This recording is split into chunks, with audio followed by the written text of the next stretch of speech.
Hello everybody, welcome back to Screen Stars, welcome to another PlayStation 4 review. Now, you guys have been voting on YouTube for the next PlayStation 4 review, and it looks like it's going to be Fire Pro Wrestling.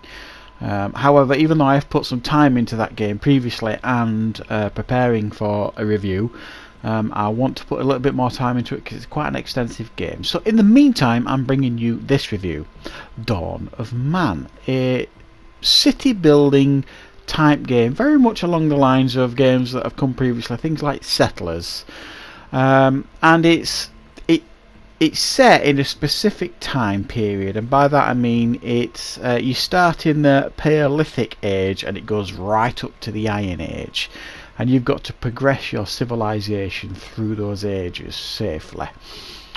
So you start off, like I say, there's no multiplayer in this, so we'll just say that straight away.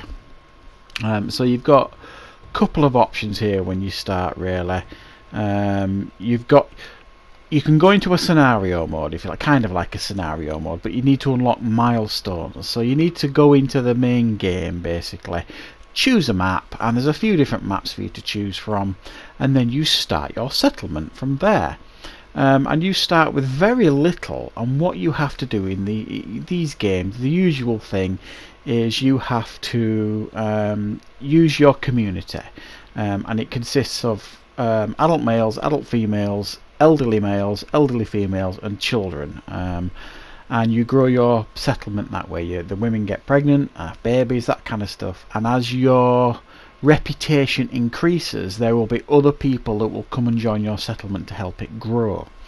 Now, what you need to do with your community is to send them out to work. So you need to send them out to different areas. So you need to go and find, you need to send them out to fish, to the lake, send them out to fish, send them out to hunt, send them out to chop down trees, send them out to collect sticks, send them out to collect flint, stone, berries, all that kind of stuff. And you can set like the work area for those things. So you'll send them out to certain specific places on the map around you.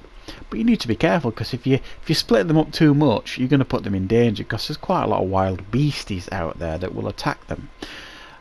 So you've got to balance it with the risk and the reward element here. Now, once you do that, and once you set this work routine, they will kind of work off their own back, but you can micromanage each individual person pretty much if you want to do that. But this game allows you to kind of set these work patterns, and then it will kind of run itself almost, the settlement, and you can then decide what to build and where to build it in your settlement. And you've got the usual things. You've got your hut. You start off with huts initially, and then you've got like storage huts. You've got like places to store your stones and your sticks that you collect, things like that. You've got campfires. This is like the earliest stage in it, sort of thing. And then what you do, when you hit any kind of achievement in this game, whatever it may, if you build something new for the first time, you get something called a knowledge point. But you get these knowledge points very frequently, depending on what it might be. It might be you kill your first kind of an animal. You collect five of these certain items, 5 sticks or 5 skins of a certain animal. You'll get these knowledge points, and then these knowledge points, as you acquire them, will allow you to unlock, if you like, researchable structures and things like that. And these range from new ways to make tools out of flint or bones, new ways to make clothes out of linen and wool and things like that, and new structures. So eventually, once you move out of the Paleolithic age, you can then start building better structures for your community, like huts, rather than just the clay huts. You can start building them out of straw and wood and things like that, so they get better and they can hold more people. And then you can start building things like stables, and then you can move into like things like mining the area, and then eventually you can start building defences for your camp, so you can put like wood fences around it to protect it, because you will get attacked in this game randomly by, in the early part of the game, the first 4 or 5 hours of the game, it's mainly beasties. So it could be mammoths, It could be cave lions, it could be bears, hyenas. There's a whole array of dangerous animals out there that will attack your camp, so you need to be ready. What you can do when there is an attack happening, you can sound the alarm so everyone will prepare for the attack. But if you put defences up, so you can put like a fence all the way around, which I did eventually. It takes about 5-6 hours to get to the point where you can start building these defences, and initially it's just like a wood fence.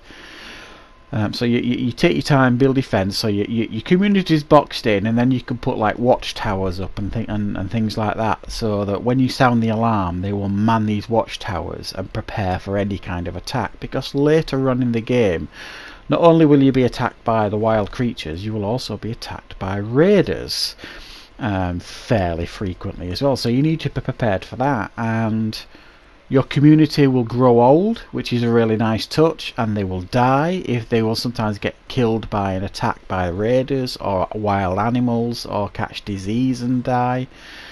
So you also need to be aware of that, and you also need to be aware of, you need somewhere to bury them and things like that. And then also the game progresses where you need to build your own crops, because you're going to need hay to feed your animals, because eventually you'll be able to domesticate goats and sheep, donkeys, all this kind of stuff. And all these things will help you progress your community. And do you know what I really like about this game?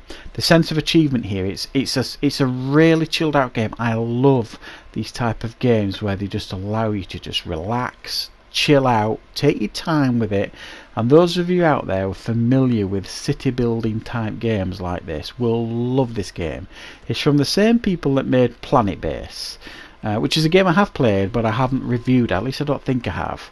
But this is great. I think it looks really nice too. You can zoom in on your community, you can put a camera on one of your people in your community and follow them around as they do their daily tasks.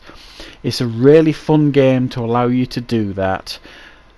The tutorial, if you're not used to the games like this, is fairly simple. It gets you started so you understand the basics of the game. But what I'm basically saying here is this is the little gem. I just picked it up on sale in the PlayStation 4 store. Wasn't a game I was particularly aware of, even though I'd heard of it, but this is actually one of my favourite city building type games I've ever played.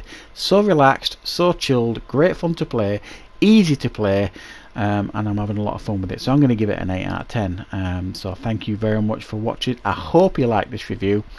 Definitely, guys, if you like these sort of games, these city builder type games, this one's got a nice theme to it.